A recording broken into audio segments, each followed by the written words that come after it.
Hello and welcome to the April 16th edition of the Bubb Report. Last week, former private sector representative in the Grenada Senate, Chris Deali, weighed in on the government's decision to roll out bi-monthly salary payments to public servants. He disagreed with Permanent Secretary Mike Sylvester's assertion that public sector employees with commercial bank and credit union loans can pay them off faster. This is what Mike Sylvester articulated.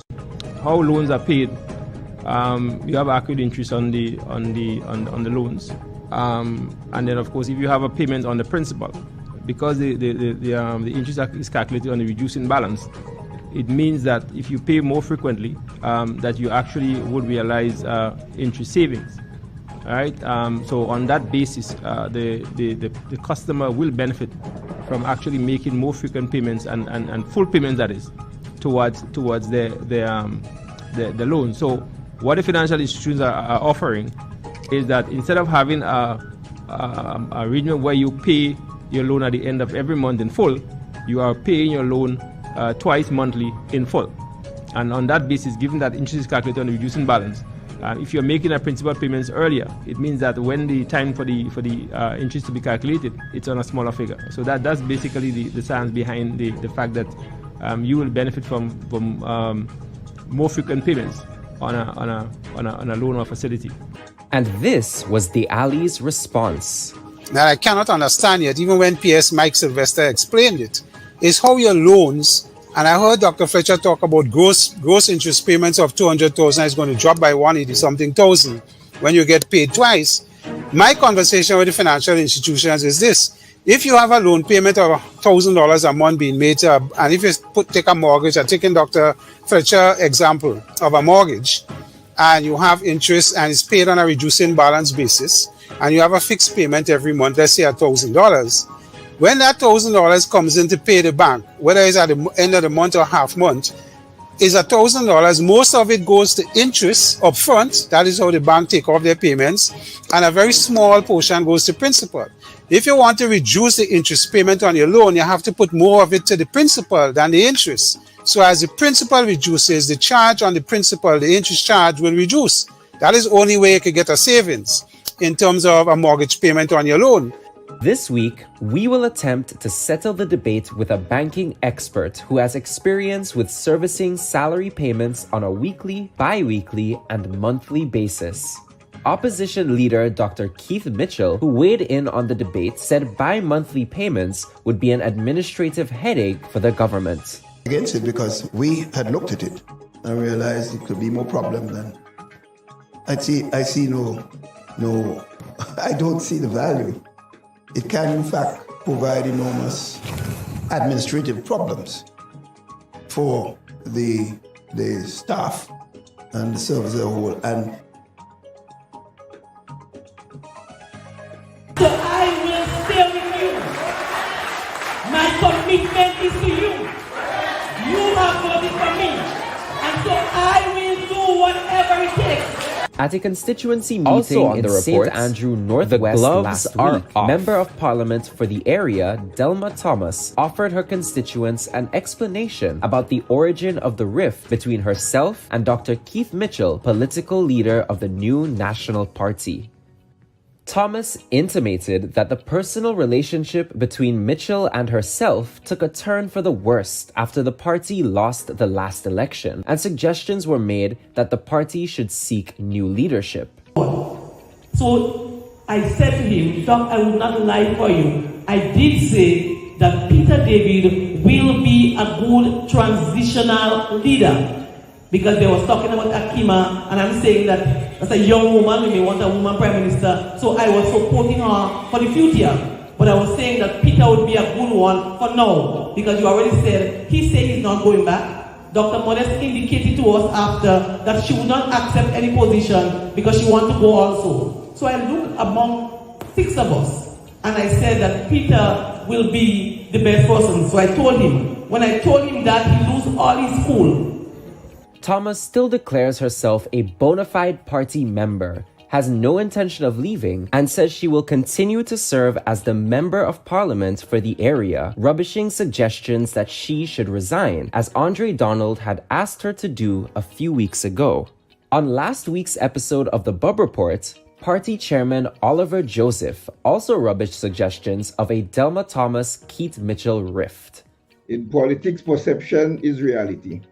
So that's a perception that there is a rift. MP Thomas is still a member of our party, still a member of the executive. And if there is any rift between herself and the political leader, that has not done anything to disrupt the functioning of the party. But I am confident there is no rift within the new National Party. There's no rift. There are narratives being developed for a particular reason. People have their selfish motives. This week, we have assembled a team of political experts to discuss Thomas's latest pronouncements and what they will mean for the party's future under Dr. Mitchell's leadership. We welcome our guests, William Joseph, political analyst; Gary Sears, Executive Manager of Sales and Service at the Grenada Cooperative Bank; and Peter Wickham, pollster and political analyst. Here is our host, Dr. Kellon Bubb, with this week's editorial. Hailing the Grenada Carifta team, a cadre of youth that inspired a nation. We thank you for joining us.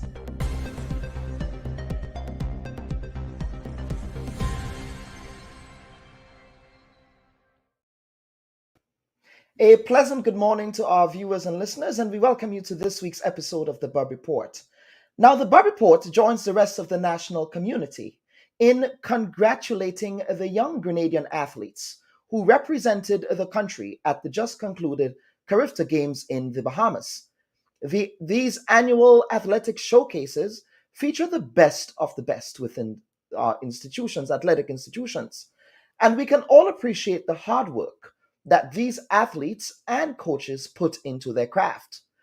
In the face of a repeated negative commentary about the state of the nation's youth, it is therefore incumbent upon all of us to give these athletes their due, encourage them in their endeavors, and truly support them to achieve their best results.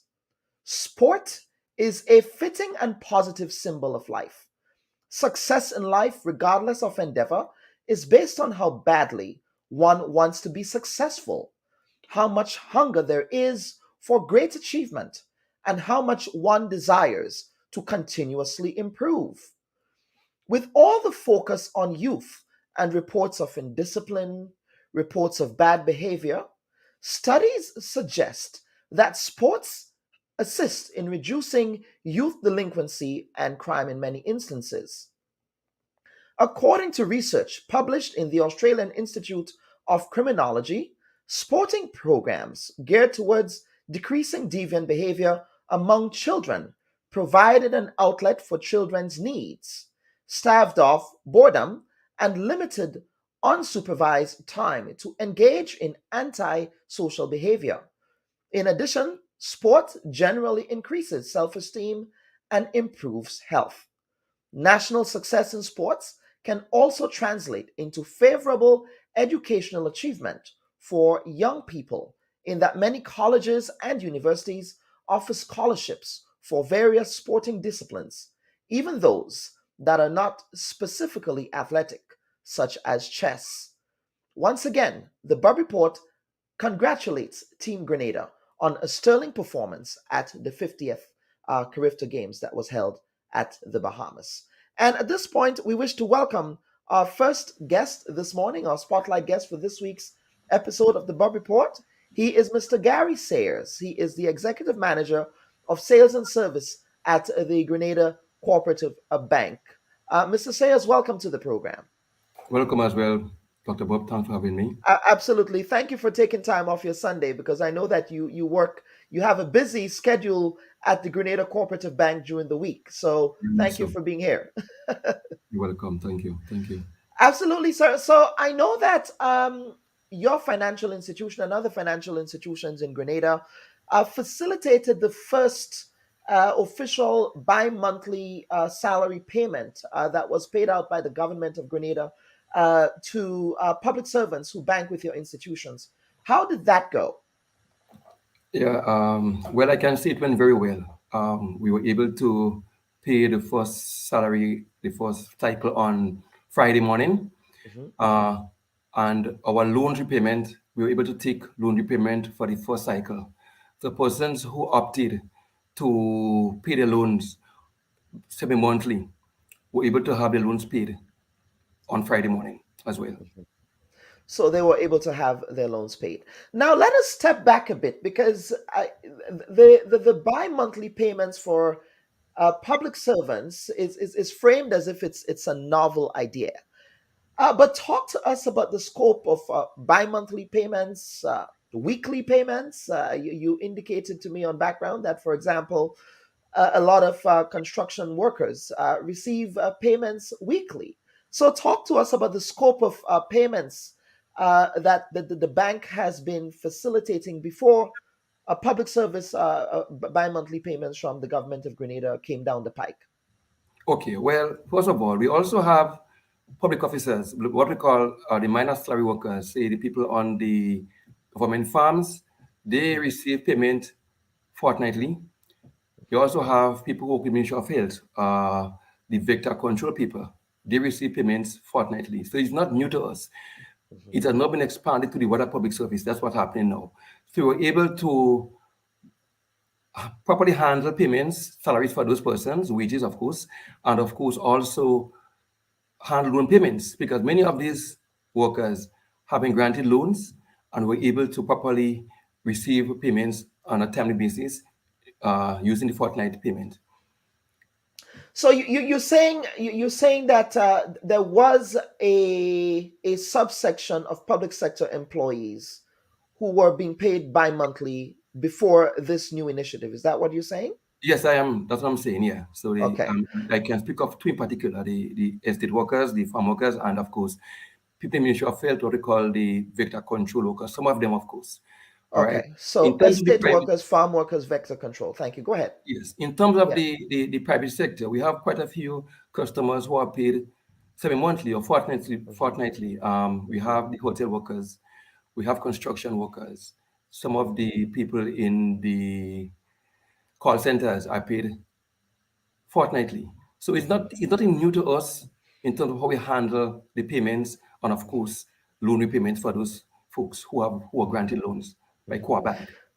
Okay. Now talk to us about the loan payment arrangements that exist for current fortnightly paid, weekly paid employees who have been receiving loans from your institutions for eons before this. There was a debate on the program last week that was spurned by, and we will get into this, of course, spurned by Mike Sylvester's comments at a post cabinet press briefing. But how do you administer loan repayment arrangements for people in the private sector? Is it a case that you offer them the option of paying twice a month, or is it a case that these loans are paid once a month? How does that work? Well, we offer the option because as it is now, Mhm. with this new twice per month payment, what we did is we wrote to all our customers who are employed government Mhm. and who had loans with us. So we wrote to them, giving them the option to pay the loan either monthly or twice per month, semi-monthly. Some opted to pay, to leave as is, to leave it as once To per leave month. as is. But Okay. the majority opted for twice per month. So we sent out approximately, say, 950 letters. So probably, yeah, so between 900 and 1,000, so let's say 950 for any average day. And we got back probably about 600 to 700 people saying that they opt for twice per month. So we didn't go unilaterally and just change the payment method, the frequency, payment frequency. What we did, we got permission from them, and that is when we decided. That's when we made the payment according to what they requested. So there was communication there. So it's not as if the bank issued a mandate to say, now that you have bi-monthly payments, you would be expected to pay your loan. You gave them that option, and you gave customers the option to buy into to that process. Yes, because not everyone is interested in the twice per month, and circumstances may cause it. Because, for example, you may find a couple, say, two parties to a loan, where one is employed in private sector, gets paid monthly, and one in government sector gets paid twice per month. Right? What happens there? They may choose to pay at the end of the month or once per month, because that is when the funds is available to pay the entire loan. It can be a big mortgage. It can be sometimes say 4,000 per month or 5,000. So we have to, they know that this is when the funds are available for paying the loan. If you choose bi-monthly, so you choose twice per month, so monthly, you may not have sufficient funds in the first cycle to take care of that loan. So hence, in those situations, the customers choose once per month or monthly and leave as existed. Okay, very well. Can you still hear me, Mr. Sayers? Yes, I am. Okay, Lovely. very well. It looks like I lost some audio there on my end. I'm going to reconnect my headphones. But let us get to the conversation around faster payments of interest on loans versus the payment on the capital of a particular loan. You've heard in the intro um, the dueling, I suppose, explanations offered by the permanent secretary, Mike Sylvester, and by former Senator Chris Diali there. What is the reality in respect of the payment structure? Would employees benefit from faster payments on the interest, or is there going to be a longer saving on the actual capital of the loan? How does that work? Well, how it works, I can speak to core bank, right? Let me clear it all. I'm speaking to what we do at core bank. So once the loan is booked, the payment is made, but it goes to both principal and interest. Now, interest accrues. Sorry, that should be interest. I said capital interest. Yes, that's fine. Go ahead. That's fine. Okay. Interest is charged, it accrues daily, and is charged on reducing balance.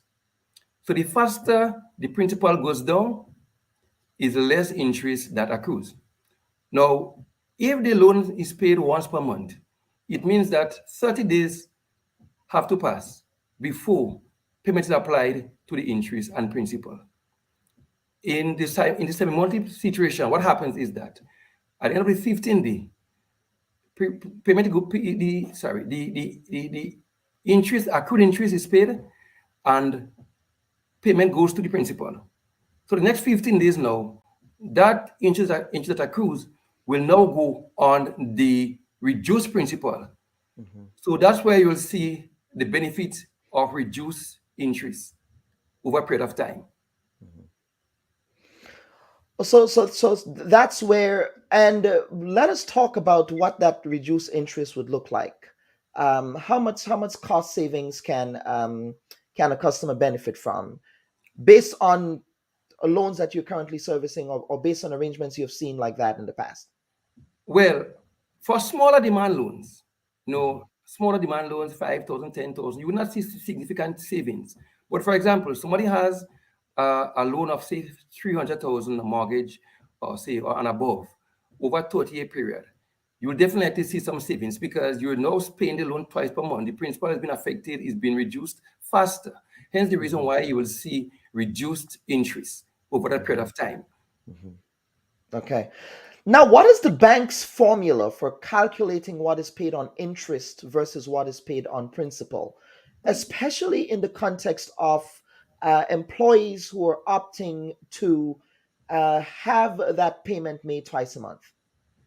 Well, the bank doesn't have one per se. It's what you call an amortization scale that every bank or financial institution uses. All right. That formula will or that amortization schedule will give you a breakdown of how the payments are applied to the loans. All right, so it's what we use, what we call is an amortization schedule that we use. It's a calculator. We plug in the amount of loans, the time period, the interest rate, and we'll get a monthly repayment figure. Okay. Yes, go ahead. Or someone may say, okay, I want to pay 3,000 per month. So you put in that figure there, and you put in your other variables. You may put in you say 3,000, and you may put in the term of the loan, and it will give you the amount you can qualify for. So there is that amortization. If I go on your website, is that on Co-op Bank's website, for example? Yes, it is. It is there, and it's over the internet as well. It's easy to find. Okay, and it's a amortization calculator. Yes.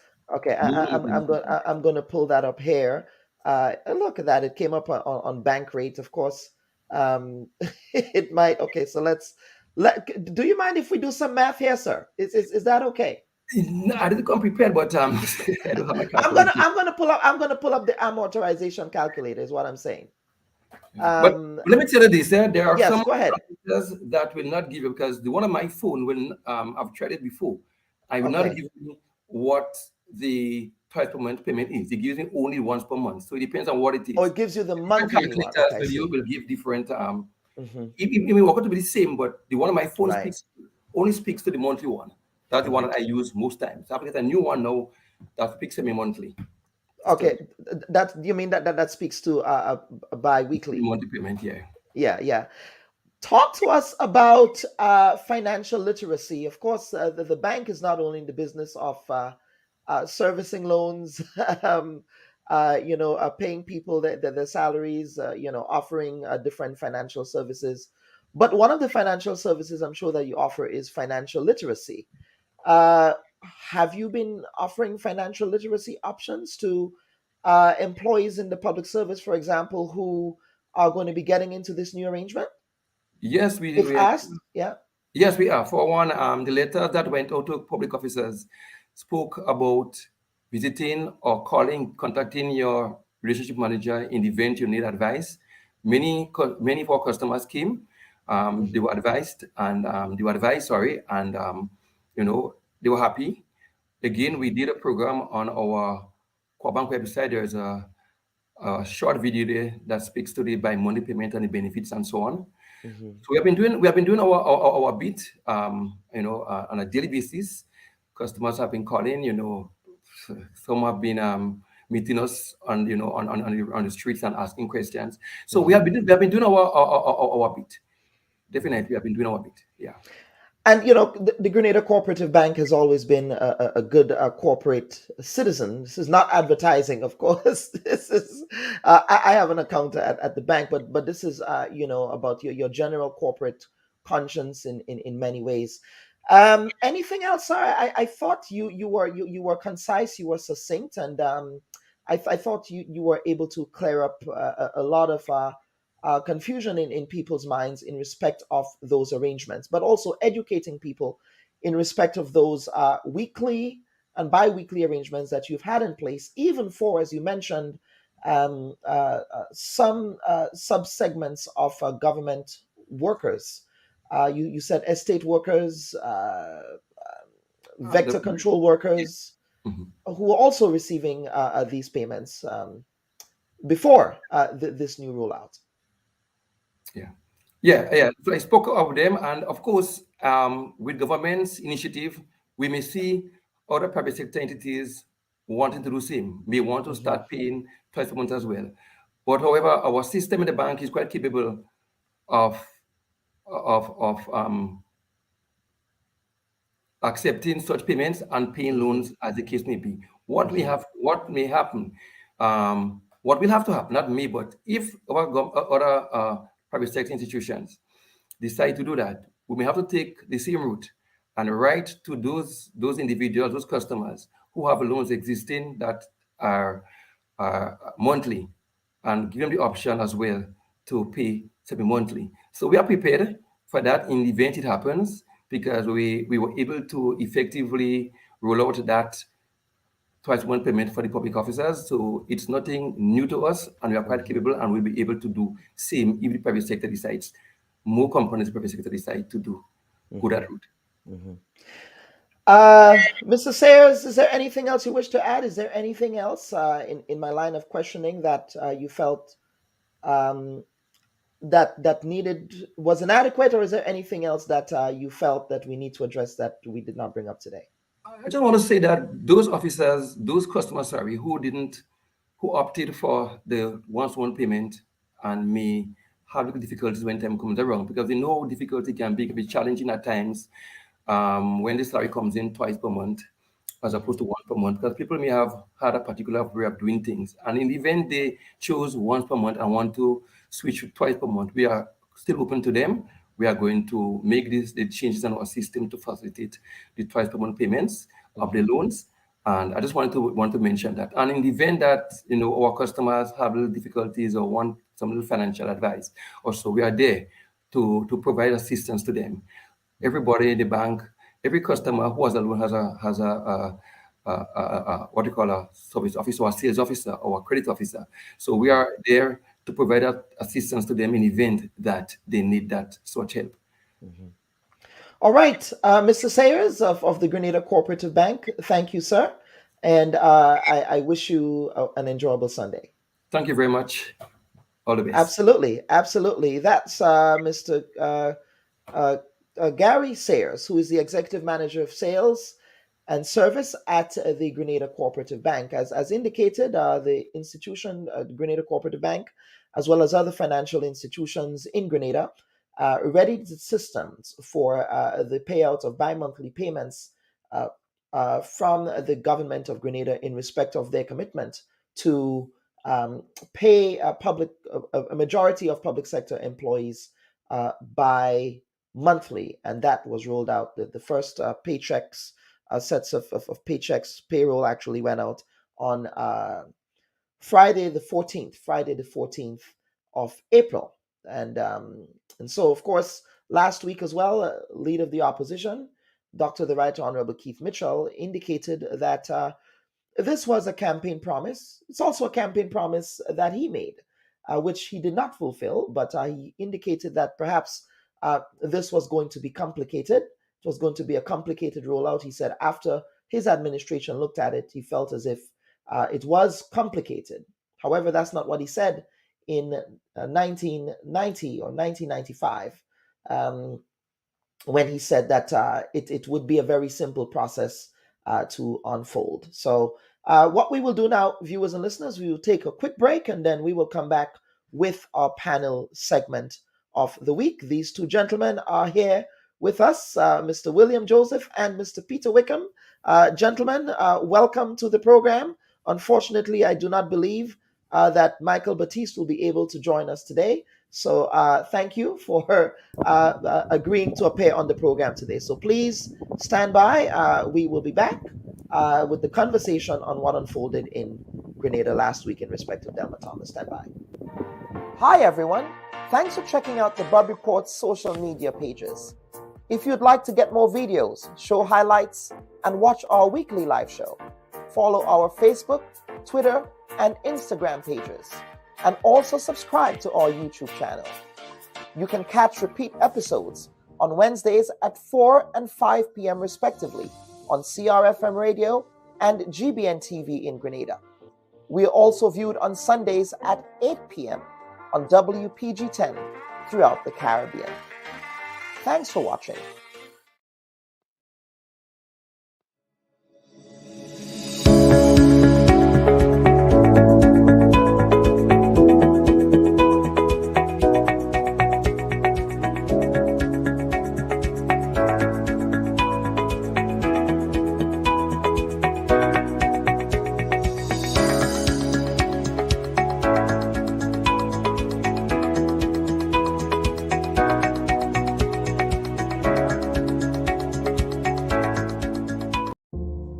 Should your loved ones pass on, they deserve to be treated with dignity. And at S.A. Johnson Funeral Home, we can provide you with that service. We can take you every step of the way during your sorrowful moments. When that need arises, call S.A. Johnson Funeral Home at 347-777-9797 That's 347-777-9797. S.A. Johnson Funeral Home is a Caribbean family-owned funeral home here in Brooklyn, providing funeral services, but in a dignified way. From cremation to burial to the repatriation of your loved ones, you don't have to go through the hassle, as we provide exceptional service that allows you to mourn and heal peacefully. For more information, visit our website, www.sajohnsonfuneral.org. Send us an email at sajfuneral@aol.com or call 347-777-9797. S.A. Johnson Funeral Home, because you deserve to be treated with dignity.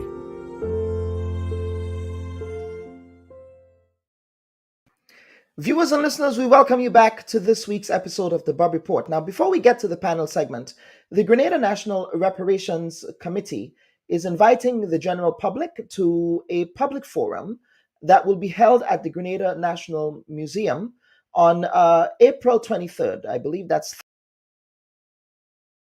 Thursday, April 23rd at 6 p.m. The theme of the public forum will be Let's Talk Reparations. Again, it will be a conversation on the ongoing conversation with respect to reparative justice for the descendants of the enslaved in the formerly colonized British Caribbean. That's at 6 p.m. at the Grenada National Museum. An invitation extended by the Grenada National Reparations Committee for April 23rd of this week. And at this point, we wish to welcome our guests for this week's panel segment. No stranger to the Bubb Report, Mr. Peter Wickham and Mr. William Joseph. Gentlemen, thank you all for always being flexible, for appearing on the program, especially when events such as what occurred last week happened. And you know, we need to get that analysis around that. Making sense of what occurred, I think, is what we try to do here on the Bubb Report. So, Peter, I would want to begin with you. I'm not too sure if you've had the opportunity to see Delma Thomas's address there. Was Delma Thomas's pronouncements, or what you've been hearing in respect of what Delma Thomas articulated, sort of pretty much washing the party's dirty linen in public? In other words, what we are seeing in respect of what Delma Thomas is saying is what has been happening in the background in relation to how the party is confronting the fact that it lost the last election. Your thoughts? Yeah, I actually didn't hear Delma Thomas's comments, so I was a bit of a disadvantage. I thought that part of today would have been that we would have reviewed the situation. So I don't know whether my co-commentator can go first, and then maybe I'll follow up. Yes, absolutely. I have some general views on the entire thing. William, go ahead. Well, thanks a lot, and good morning to you, to Bob. Good morning, Peter, and good morning to all of your viewers. I mean, I had intended to, and in fact, I would still prefer to lay my napkin in a particular way, and not to be very frontal, at least to begin with, on this question of what Delma Thomas MP had to say. Now, it is for me, so I'm going to try and situate. Okay, and William, I think we're having some internet connectivity issues here. The imperatives we face as a nation in light of not just what she's had to say, but the overall situation regarding the future of the NNP, the future of political power in Grenada, and so on. Now, I find in my view that there are at least two very strategic imperatives that we face at this time. One is what the government itself has advocated as a transformation agenda, although I must say that the steps have been pretty baby-like up to this point. And the second thing really is this question of how we build a beautiful government in Grenada. And I flag those things as being of strategic interest because, in a sense, they must take us somewhere in response to what we have on the table right now in our politics. We need to shift this thing as we face the next 50 years of our independence. So I'm putting it that way. The NNP has been a major political force in Grenada. It now finds itself in a situation where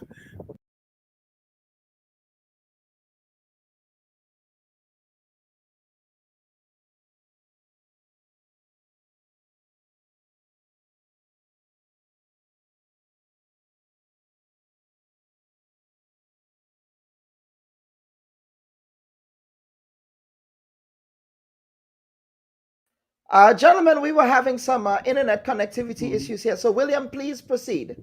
Yeah, I do apologize for that. Yes.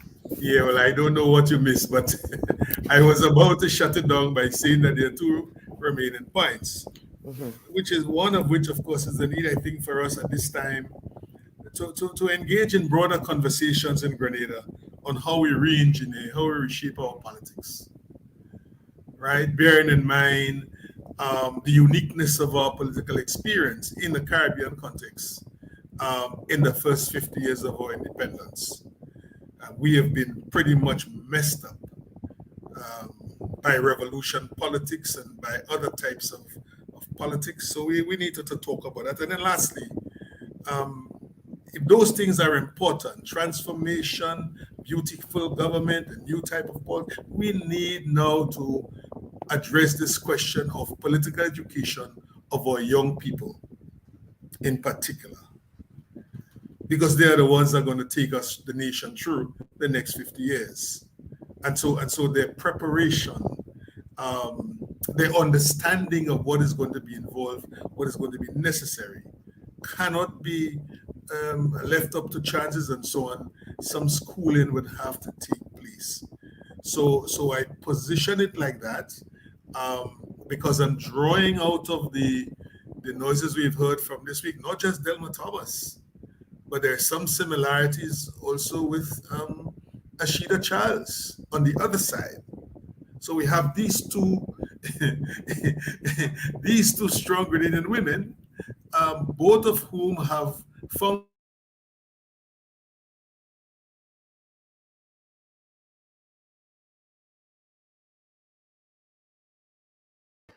Okay, Peter, it seems as though we've lost William, so we would proceed. What I'm trying to do here is to tee up the Delma Thomas footage so you can essentially get a sense of what was said at a public meeting. So the context was she held a meeting with her constituents in St. Andrew, Northwest.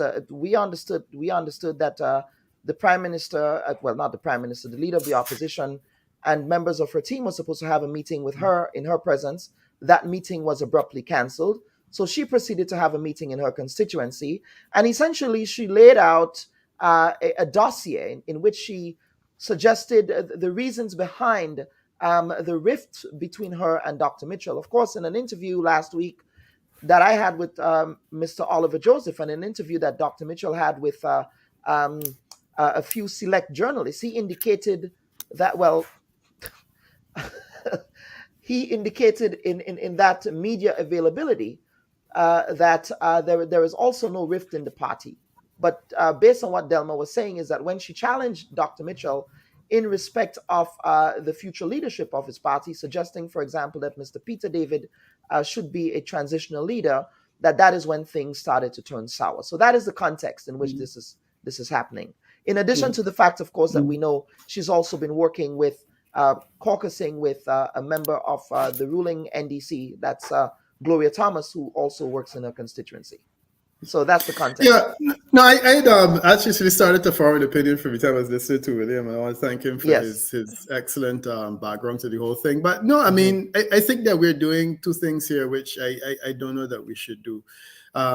William seems to be comfortable going along a path that suggests this issue is a developmental one. It's about developmental politics. And in many ways, the two ladies have been attempting to suggest that their attempt to work together is essentially a futuristic way of looking at politics in Grenada. It's all about the constituents and all that type of thing. Frankly, I think that issue is secondary. I think that what you're seeing in relation to Thomas is essentially a personal effort to advance herself, which is perfectly fine in politics. But I think the broader issue really is the state of affairs within the NNP. Look, the NNP has to deal with internal issues. It can't tackle any of the broader developmental issues facing Grenada until such time as it deals with an internal issue. There's an elephant in the room, and matters in relation to leadership are fairly clear, and it's clear that they have to be dealt with. What is equally clear to me is that Dr. Mitchell is not anxious to deal with these issues.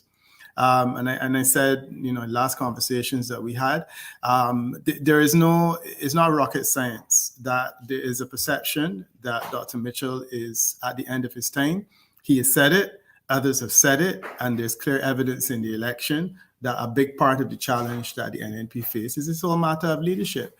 Now, Dr. Mitchell is the current leader. It appears as though he and others within the party would be more comfortable if this issue is dealt with later. It is painfully obvious that Thomas is using this matter as a proxy to say, well, let's deal with it. No. My personal advice as a political analyst, and I said this on the program, contrary to popular belief, is that I believe that the issue of leadership should have been dealt with on the last occasion that the NNP lost office. And my sense is that the NNP was able to regain office with Dr. Mitchell as leadership, largely because of a complete and total breakdown within the NDC. The presumption on this occasion may very well be that, and I think that there are already signs on the walls that the NDC is wobbling. My personal feeling is that regardless of the management of the NDC, of the state's affairs at this point in time, the real issue is what does the NNP need to do to get itself in order? And I think that the matter of leadership is a matter that needs to be addressed frontally. Frankly, I do not understand the long-term potential benefit of Dr. Mitchell holding on as leader at the NDP in the short term. My sense is that even from the point in time of going into opposition, it makes sense to say to the NNP, let us start the process of transitioning and identifying an alternative and so on. The longer we wait to do this, the longer it appears as though the NNP is not in a position to identify anyone other than Dr. Mitchell. And ultimately, the problem remains. So I think that this whole matter of Thomas, and I think that she's a brave woman. She's saying, look, I'm using this matter as a proxy to essentially say, let's look at this internal problem within the NNP, which ultimately is all about leadership. And she's not necessarily putting herself forward as leader, but she's basically saying, we need to deal with some of these issues. Frankly, I think that she's reasonably placed to do so. I don't get this idea that she won the seat on her own. She won it as a party seat. And certainly if she's replaced as a candidate going forward, she probably won't fare any better. But I think that the broader issue of the NNP is not really about Delma Thomas's seat. I think the broader issue of the NNP is how is it going to deal with this matter of leadership going forward? And frankly, I don't know that until we start to see the elephant in the room, the conversation is going to become any more clear, because there will be something else next week and the week after, and there will be other issues that will present themselves. There's one fundamental challenge. But it does appear in what Thomas said at that meeting is that when she had a conversation with Dr. Mitchell and suggested that there be a transition to leadership, that is when he seemed to have rubbished. Again, that is her version of the story. Dr. Mitchell would not appear on the Bubb Report to give his version of the story. It would be good if he would do that. But her version of the story is that when she brought up the idea, and other former MPs brought up the notion that the NNP lost because he was an albatross around the neck of the organization, that perhaps he was the common denominator in respect of why the party lost the election, and therefore he should step aside and make way for that transition to happen. And it was at that point that sort of led to a spiraling of the relationship between the two. So it does appear as if Dr. Mitchell is resistant to the idea then that perhaps he should be challenged still. But Kellen, does that surprise you? I don't understand. I mean, of course he isn't going to be accepted, but Dr. Mitchell wants to remain as leader for the time being. Dr. Mitchell has not done anything that would suggest to me that he agrees that he is a liability to the NNP, or alternatively that he has the desire to move in short order. He may have a desire to move in long order, but I don't think he has any beliefs that he has a desire to move in short order. And that continues to be the problem. So I'm saying that you're saying this as though this is rocket science, and if you get him on the Bubb Report, he's going to say the same thing, is that he doesn't agree with you. And I get the point that we accept that he disagrees, but I also think that there is a broader conversation that needs to occur. And regardless, he's never going to come to that conclusion. I take you back to the conversation within the NDC that took place when Delma Thomas was leader. It was painfully obvious to everybody that Delma Thomas was a disaster of a leader within the NNP. And anyone who said it, it was rubbish. But ultimately, we have a politics where you can either take internal advice and create a situation where you can move on, or alternatively, you can wait until the electorate determines. And I think that the Grenadian electorate is well within their capacity to determine what happens going forward in the future. And to me, it's a situation like this now. If the next 4 years of NDC governance is horribly bad, if the NDC as a party breaks down, then Dr. Mitchell may very well come back to office again. He may ride back in on his chariot and may take over leadership. If the leadership of the NDC is half decent, quite frankly, this conversation will continue for the next 4 years, and I think that they will amble into the next election and do badly as well. Stick a pin there. You said that if the NDC performs poorly, that Dr. Mitchell might want to position himself to be the prime minister of the country. Not might want to position. He will probably succeed. He will probably succeed, is what you're saying. Yeah. Okay. That is interesting because what's interesting about it? That's what happened. But let me explain. But that does not go against his desire to leave the party. I don't understand what you mean. To exit stage left. In other words, he said that he wants to transition to a new leader. Yeah, but so if you want to transition to a new leader, why then would you want to hope that the government would fail and then you would ride on that vice state into office again? Dr. Mitchell has said he wants to transition. Dr. Denzel Douglas said he wanted to transition out. Owen Arthur said he wanted to transition out. We had Michael Manley in Jamaica who also wanted to transition out. The desire of these leaders to leave is never anything that is with them. I've seen it happen so many times, I'm now accustomed. I want to transition out. However, I want to set the terms and conditions of my departure. So I may want to leave, but you may want me to leave tomorrow. I think next week is better. And actually, when next week comes, maybe we should look at next month. That's the kind of conversation that takes place. So what you will have is a situation where Dr. Mitchell said it before. He said that he was ready to transition back in 2000 and when he lost the first occasion. I'm forgetting the timeline now. But he said then he was ready to transition. The problem is that the transition has to take place, as he said, at a point in time when the party is ready. So he said, come in, get one term, and then go. At the end of the first term, he said, you know what, I need another term because I need to produce a few things in order. He won all 15 seats, and he said, okay, yeah. So soon after, we may transition, and then it went down to the end of the term. So where we were looking at the second, third, three-term situation. The reality is not his desire to leave. It is the timeline and the conversation that, as I said, it took place in St. Kitts and Nevis. It took place in Barbados. It's taken place in Trinidad and Tobago with Prime Minister Patrick Manning. All across the region, all these leaders are ready to go. The problem is when. And the difference between the timeline was really the challenge that we have faced in this instance, and I think that's essentially the problem that you have currently. Let me bring William back. William, I'm not too sure what's happening with your internet there, but I hope it's better now. You've been listening to what Peter is saying here in respect of Dr. Mitchell's timeline to departure. I've always said that I'm not convinced that he wants to demit the role of political leader of the new national party. On several occasions, I've said this on the Bubb Report. But let's get your thoughts on what Peter just articulated here. Yeah, well, thanks again. In fact, I missed a lot of it, but I did get the last couple of minutes. My general comment is that, with respect to Keith and his leadership of the party, I think we begin to understand this thing by facing this question of exclusive, that I call exclusive ownership syndrome. Keith is the owner of the NNP. He made it. I wouldn't put the biblical big image on like this and so on. I wouldn't go as far to maybe charged with blasphemy. But he made the thing. He owns it. So what did we find? We found in the last couple of years that he appeared to be prepared to work with an Akima Paul, a schedule surrounding Akima Paul. Clearly, he would have shaped that schedule in terms of time and so on.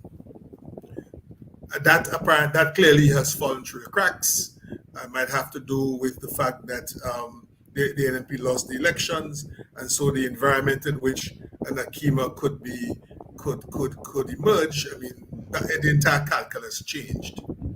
And then you faced a Peter challenge, which was always going to be unacceptable to Keith Mitchell as owner, exclusive owner of the NNP. So we have this issue about, I agree, and we understand this thing, we pay attention to regional politics. All of the guys have behaved in that kind of manner. So it's a kind of cultural given. So we see it elsewhere, as Peter has just indicated, and it is very much alive in the Keith case. I also agree with him that if the NDC were to self-destruct or underperform, by that default, one could have a Keith Mitchell re-emergence. And I think he's playing to that kind of that expectation. It's a serious gamble and risk. I don't know what tells him that will happen or is likely to happen, but clearly, he's making some political calculations regarding that. So I think where it stands is that the ugliness, as testified by Delma in recent days, right, which surrounds this question of Peter and the Peter succession to Keith, and the fact that Keith as exclusive owner of the NNP cannot bring himself to terms where a conscript of his takes over the NNP. Let me tell you this. Sometime before COVID-19, I had a conversation with one of the floor members of the NNP executive. And he said to me the following. He said, if Keith thinks that he can impose Peter on the NNP as leader, there will be a meltdown inside the NNP. What does that mean? There are significant forces inside the NNP that clearly were not prepared to go with a Peter as leader. I want to build to something. Equally, there are some people in the NNP who would be grateful to Peter for having facilitated their re-emergence in 2013 and their regaining of the election. So I raised this question now, and Peter would be very familiar. I call it the Wickham admonition. He did a poll, Peter Wickham, back in 2011, I believe, regarding Peter and the NDC and so on, and he found what he found. But he wrote something in the executive summary that has never left my mind. He said the following. He said, watch, I found this thing. But if you are not satisfied, I'm going to quote and paraphrase at the same time. If you are not satisfied that Peter David is the embodiment of NDC values and principles, don't do it. In other words, don't make him leader. So I posed the very question today. I call it the Wickham admonition. Can we say that Peter David that we know is the embodiment of NNP values and principles? That is a challenge. That is a serious challenge because we... I'm laughing at how that came out to haunt me. But I can say, yeah, it's a reasonable argument, and I would say the same thing now. If the NNP is not convinced that Peter David is the embodiment of NNP values and principles, then I would say to them, don't move on Peter David. Because for me, I can poll at any point in time and tell you who is the more popular leader. And I mean, there are more recent polls than that you would find quite illuminating if you could get your hands on them, quite frankly. Mm-hmm. But the reality of the situation is that this conversation cannot be about Peter David versus Keith Mitchell. This conversation has to be about the NDP and NP coming to a point in time where they have identified new leadership. To me, once you make a decision that you need to look at new leadership, Dr. Mitchell is off the table, then whether it be whomever, it could be William Joseph, quite frankly, you go through the process of trying to identify an alternative. And that was a great thing about what the NDC did, because the NDC came to a point and said, we are tired of having a conversation about these old people that we're churning around and asking questions. If not him, then whoever. And we went and we found someone else. So my point is, the first thing that the NNP has to do is get to a situation where it says, all right, we're looking for a new leader. William, your point about the ownership of the NDC or the NNP is a brilliant point. And that's essentially what happens. The PNM became Eric Williams' party. And it couldn't move from there. The Democratic Labour Party, our Barrow's party, and it couldn't move from there. In Jamaica, you had a situation where Manley's party was the Jamaica, not the Jamaica Labour Party, the PNP, right? The People's National Party, yeah. The party, right. So the reality is that the NNP is Dr. Mitchell's party. And fundamentally, we have to get to a situation where we say, okay, the party is up for grabs. We're going to look at an alternative, and then the question of who that person will be. And I would say to the NNP the same thing. Now, if you are not convinced that Peter David is embodies the values of the NNP, then look for somebody else. But the more important thing for me is that you start to have a conversation about moving on from Dr. Mitchell. And I think that you're brilliant. You're on the ball in that regard, because it's clear that Dr. Mitchell is not ready to have that conversation. And ultimately, if it's my house, you come in my house and tell me you want to have a conversation about who lead in my house, but you can't be doing that. You're gonna be crazy. It's my house. So if we get to the stage where the conversation can't start. Yeah, let us tee that up. If gentlemen, if you don't mind, let us tee up. Peter, to the point that you just made, it would appear that is the apt description of what Delma Thomas described. So I'm going to play that clip now. Let's play that. Why we believe we lose the election, how we think we can go forward. So I said to him, Doc, I will not lie for you. I did say that Peter David will be a good transitional leader. Because they were talking about Akima, and I'm saying that as a young woman, we may want a woman prime minister, so I was supporting her for the future. But I was saying that Peter would be a good one for now, because you already said, he said he's not going back. Dr. Modest indicated to us after that she would not accept any position because she wants to go also. So I looked among 6 of us, and I said that Peter will be the best person. So I told him, when I told him that, he lose all his school. Because he did not want Peter to emerge as the political leader. And so that started to cause some uneasiness. And we started to hear shoo-shooing about who they on whose side. But I did not take that for anything, because we had the best relationship. We just lose an election. So I expected that we will mend those wounds. However, and if Scott is here still, he can bear me out whether or not I'm talking the truth or not the truth. However, we have a chat, a private chat, where a young man who's very close with the political leaders started to attack me left, right, and center. And Messi is here tonight. He attacked me saying all kind of negative things, and he went ahead to say that you want more contract for yourself. So he was alluding to the propaganda that Messi contract is mine. And I get really, I can cry for days, because I know I had nothing to do with Messi getting a contract. And I know that Dr. Mitchell and another gentleman, I'll call his name, they were the ones that gave Messi the contract. So when that started to happen, I decided that I'm going to call Dr. Mitchell, but I was not getting him on the phone. But before I go to that...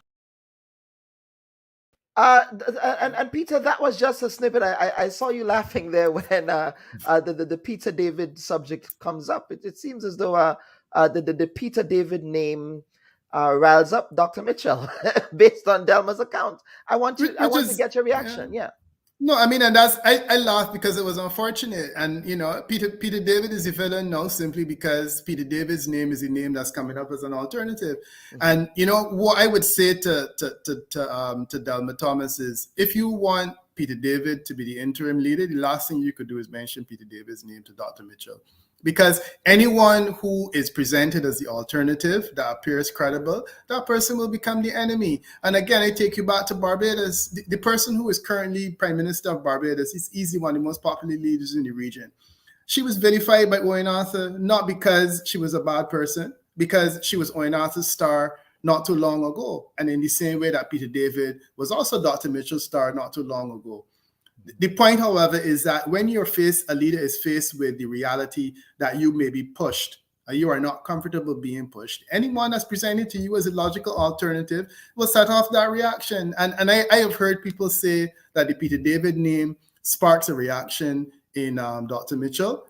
I think that it doesn't spark the reaction because he thinks that Peter David is inherently a bad person. I think it sparks a reaction because of the opposite, that he sees Peter David as a possible successor. He understands his popularity. And for that reason, he's reacting not to Peter David, but he's reacting to the suggestion that somebody believes that he should be moved on and replaced by an interim leader. Because ultimately, once you step down, it's very, very difficult to move back.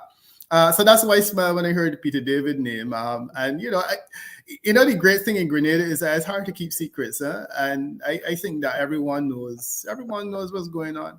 Yeah. It's hard to keep secrets. That's no truer words have been said. William, let me bring you back here. You've heard what Peter is saying here, that Dr. Mitchell sees Peter David as a threat, that Delma Thomas needs to be more tactful in respect of how she is approaching those conversations around succession. And Dr. Mitchell's response would be a natural political response. Peter articulated, for example, the same response that Owen Arthur had to Mia Mottley. Your thoughts on that theory? Yeah, I mean, I understand that from a reasoned perspective. Mm-hmm. I don't believe that Delma is saying that she, in fact, was seeking to contrive a situation where Peter emerges. I think she was simply describing the state of play at the time, and where, in fact, her support would lie at a particular time. But you know, we go to some certain basics. The NNP and Keith need to face the reality of the times. Listen, Keith has been in this thing 40 years. Okay. 40 years biblically. 40 years is enough for long time. Listen, retraining, transition, and transformation. That is the wilderness experience. So Keith has run his time. That his challenge now is that he's refusing to use his good sense, which he has, because he's allowing his political interests, which is essentially defined in terms of as a power interest. That's what it is. It is not the interest about the welfare of the Grenadian people. It is not a question of what is good for Grenada and how he sees himself providing or supporting that good for Grenada. It's a most narrow issue. Keith and power. And that's why he talks about now, even when I'm out, I'll be calling the shots behind the scenes. He's a power creature. And so it's coming to a point now where it's aggravated into a number of. I think we're losing William again. Is it only me? Yeah, no, I'm also hearing him coming and going. Yeah. Okay.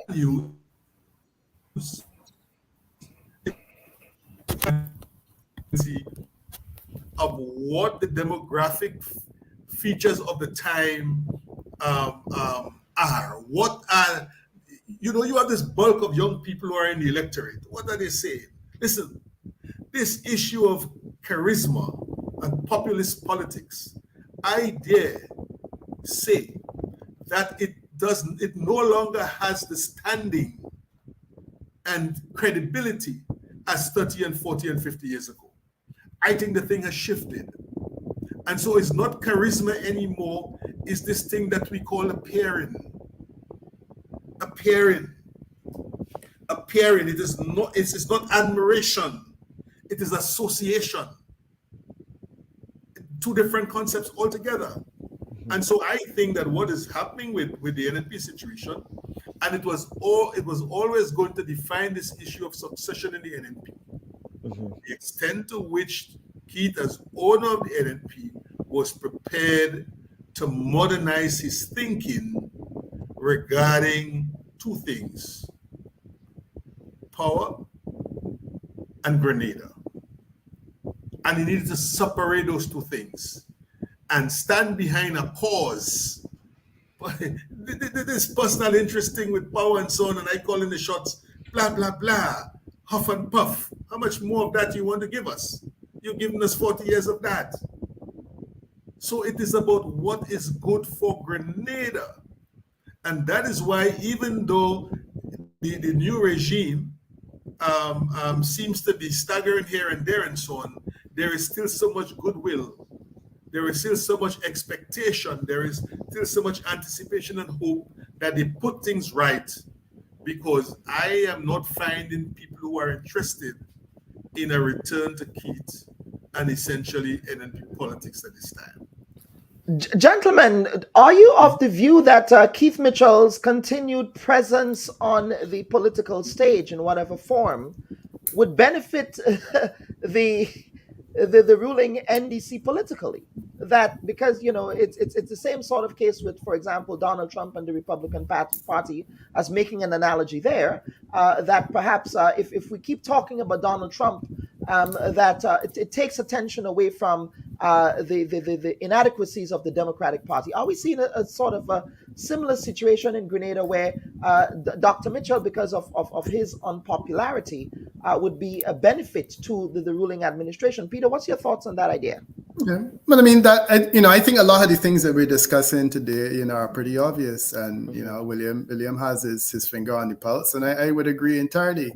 Not only with a lot of the comments he just said about the personalization about the whole thing, but also the fact that the NDC is clearly the major beneficiary, and Prime Minister Mitchell is a major beneficiary of the continued situation within the NNP and this battle to remain, on the part of Dr. Mitchell.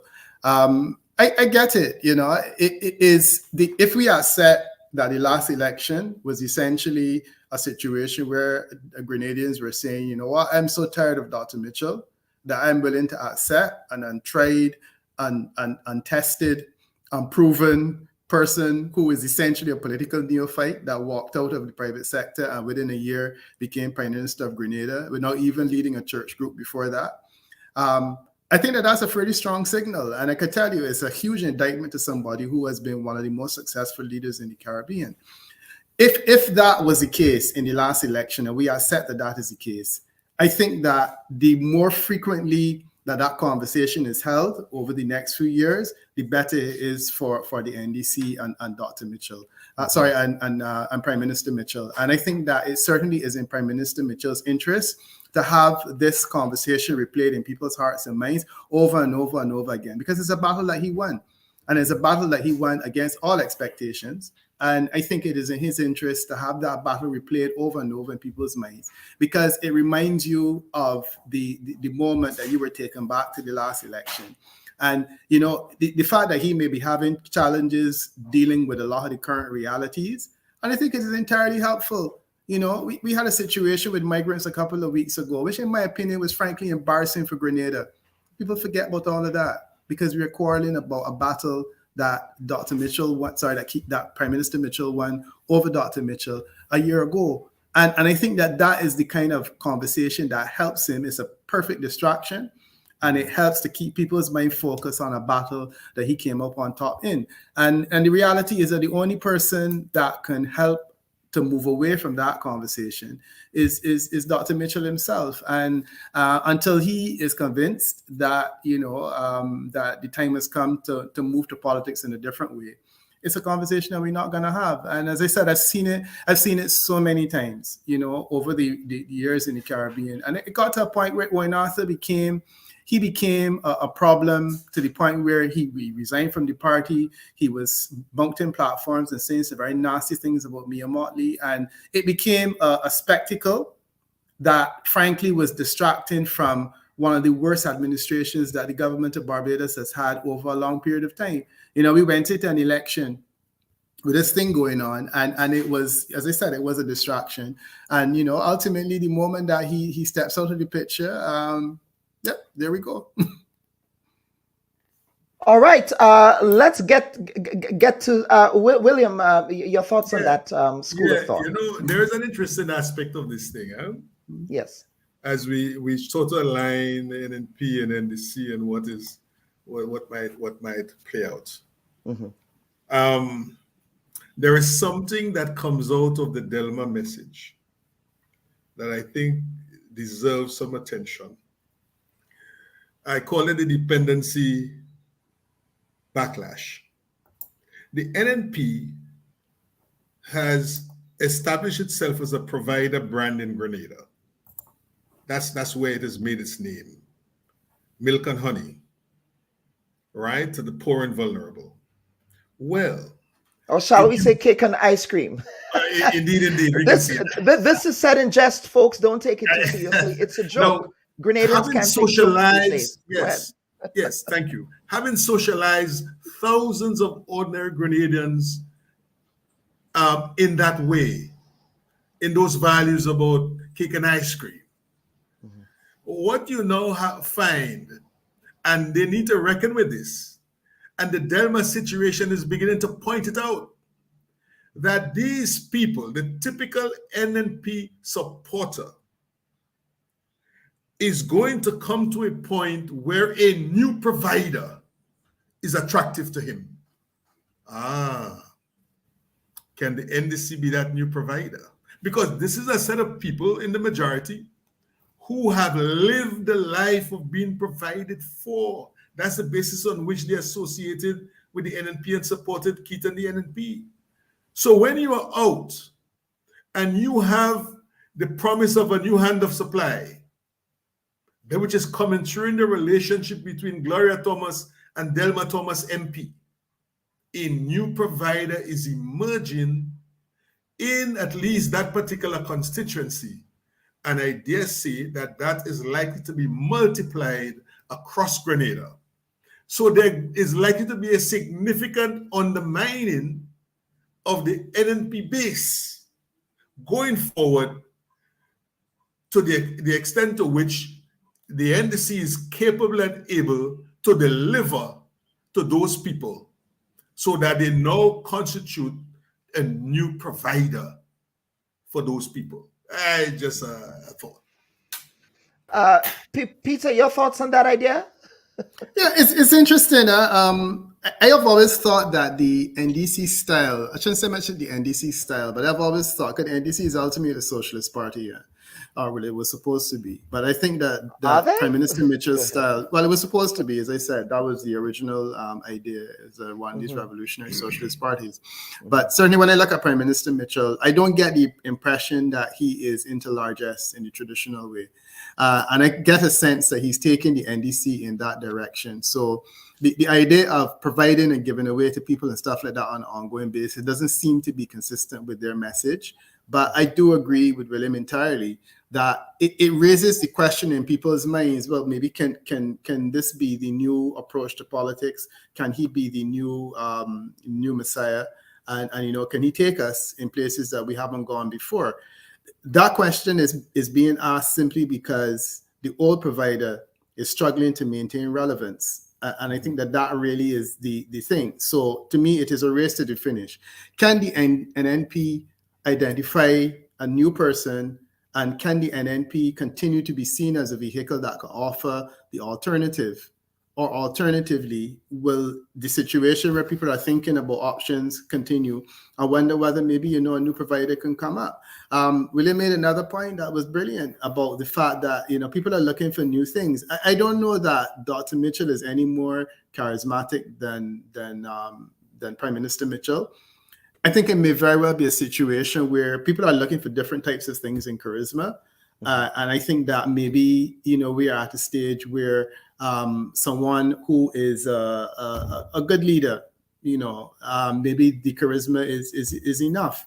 I take the thing of speeches, for example, and the traditional charismatic speech. And we think of someone like Fidel Castro, who would have been epitomizing charisma years ago. It came to a point where people found that Fidel Castro was talking too long. Obama emerged. They said the same about Maurice Bishop as well. But there you go. Yeah. And one of the characteristics of Barack Obama is that he never spoke for longer than 10 minutes. But he oozed charisma, and everyone said, that he was a new charismatic type of leader. So it changes. And it's entirely possible that, as William is suggesting, that Grenada is at the stage now where, they see charisma more in terms of a person who can take off his shirt and walk down the road for spice mass, and carry considerably greater likeness, one could argue. Maybe that's the type of charisma that people are looking for, and less so from someone that they think is somewhat over the hill. I mean, it's a pity, because I'm closer to Dr. Mitchell's age than I am to Prime Minister Mitchell's age.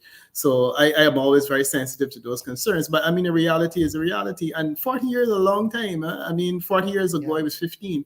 And I do agree that it really does raise the question is how much is enough? My personal feeling is that the carrying capacity for leadership is consistent with the American expectation of 10 years. And I would like to see a point come in Barbados, in the Caribbean, where a leader does not go for more than 10 years. But what's interesting is that we had a rejection of a referendum that proposed a 15-year limit, which, if that had been passed, we would not be having this conversation now. But ironically, the people of Grenada, in their infinite wisdom, rejected that.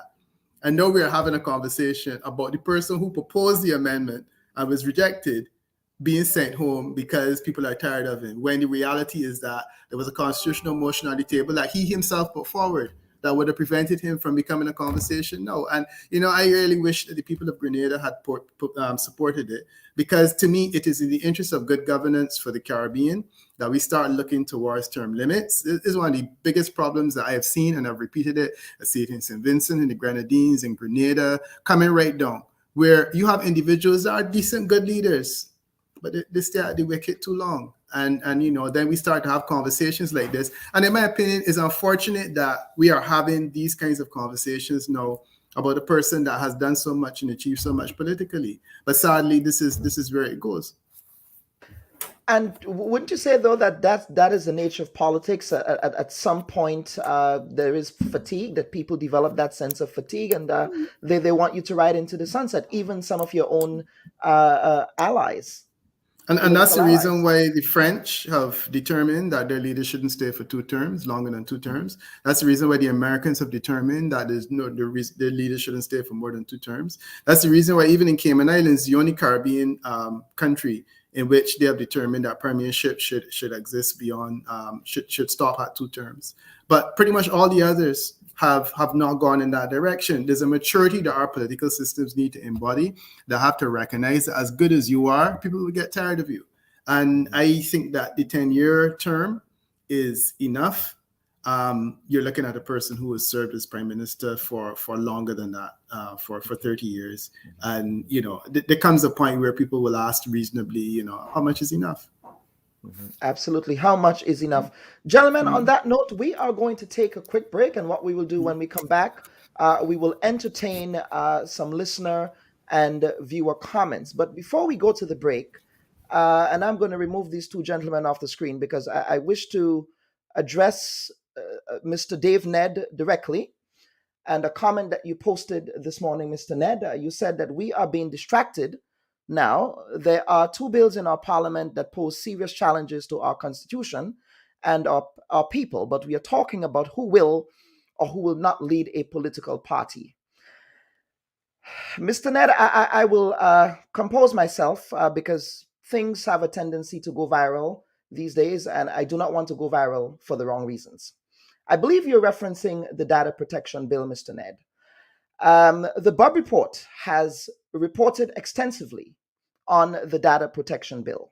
In fact, we've had the Attorney General on the program. We've had the Dr. Francis Alexis on the program. We've also had the President of the Grenada Bar Association.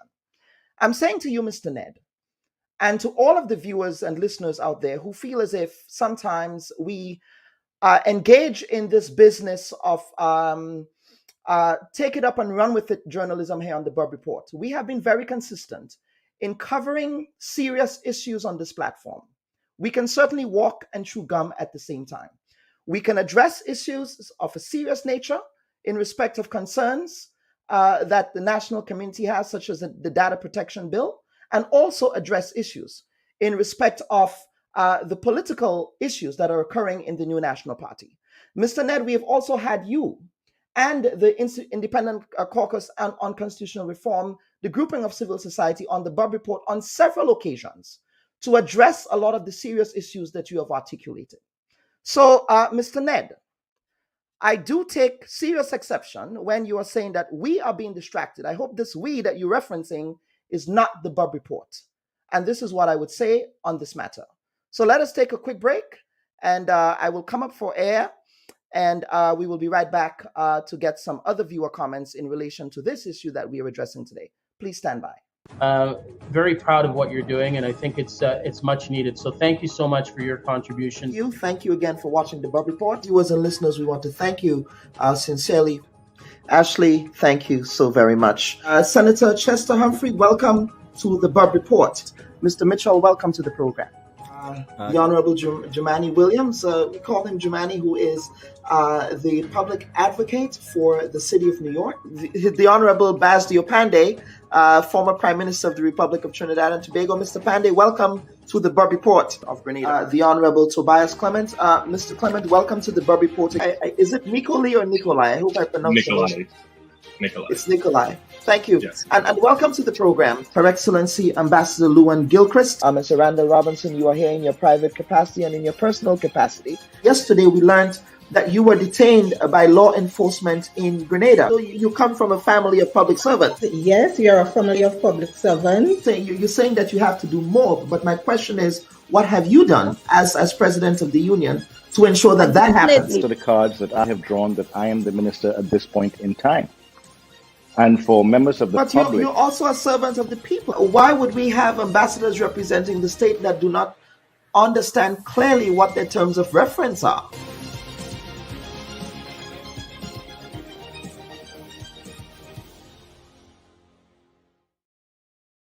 All right, viewers and listeners, welcome back. Cassandra Mitchell responded to my previous comment. She said that she doubts Mr. Ned is referring to us personally, but I defend our work because it takes serious research into what we do here at the Bubb Report. I try to stand out from the rest of the noise that happens in Grenada. We do serious work here on this program.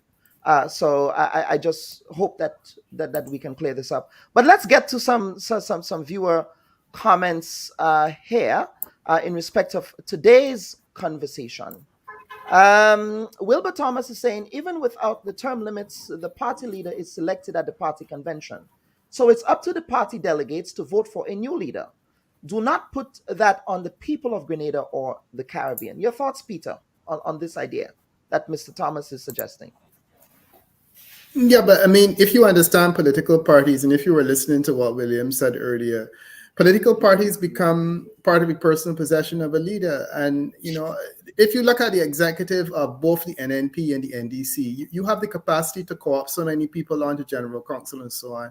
It makes it very, very difficult to have a frank conversation within those organizations regarding leadership, because many people are there by virtue of the fact the leader has put them there. And then, you know, political parties in the Caribbean are not, contrary to popular belief, there are not structures that will allow for the individuals within those structures to critique a leader in any serious way. And invariably, the leaders are all re-elected once they gain election in the first place. And that is as true for the PNM and the UNC in Trinidad and the Democratic Labour Party and Barbados Labour Party in Barbados as it is for the NNP in Grenada. So I think in the perfect environment, yes, the parties can make decisions regarding who they want to lead them, and they can objectively determine whether or not they should continue. But I mean, if you look at what has happened over the years in the Caribbean, it's painfully obvious that political parties don't have the capacity to do so. And that's what it comes down to. So yeah, let's be clear on what William said earlier about this whole idea of possessions. And it's not peculiar to the NNP. it is something that happens to political parties when they remain in office for a while. It becomes like their family, and they deal with them as they see fit. Mm-hmm. Let's get another comment here, and I think this guy, William, do you want to respond to that previous viewer comment? Go ahead. Thank you so much. Just to add to that, I think broadly, I think it makes sense for us as a maturing people, certainly educated people, to pursue our business in terms of a whole of interests. There are many different interests that encapsulate our business as country, and we need to deal with them and so on, and we can do all of those things, and we ought to do all of those things simultaneously. There are two things. One is that, political parties are not, but certainly of our type, are not particularly democratic institutions. They're not very democratic at all. The second thing is that in Grenada, and indeed elsewhere, political parties essentially operate as dictatorship organizations in the lives of people. That is to say, when they win public office. So, but all of that is situated by another construct that we call the Constitution. So it is there that we must look to see what we need to put in place that's different, that reflects our experiences and on the need for change as we go forward, so that our parliament is composed in different ways, that the cabinet is composed in different ways. Now, we need to be writing stuff into our constitution that makes sense to us and that reflect our understanding of ourselves and of the world. Why? Because the kingdom gave us a constitution that essentially was a mimic of the kingdom itself. That's the point. It couldn't give us anything else. It very rudimentary. That's why the prime minister has over 20 powers, because the monarch in that system and so on in the kingdom several powers. So we need to look at what's in that constitution. And we missed an opportunity back then to put some new things in, but we need to get back there because several new things need to be addressed. And it is not an exercise for lawyers. It is an exercise for the Grenadian society. What we want to see and to have in that constitution. And then when we agree on those things, we say to our friends in the legal profession, no, you draft it. Take instructions from us and draft the thing. But we're approaching it the other way. We put a whole pile of lawyers and so on, and believe that, it's constitution, so it's about lawyers. It is not about lawyers. It is about the citizen.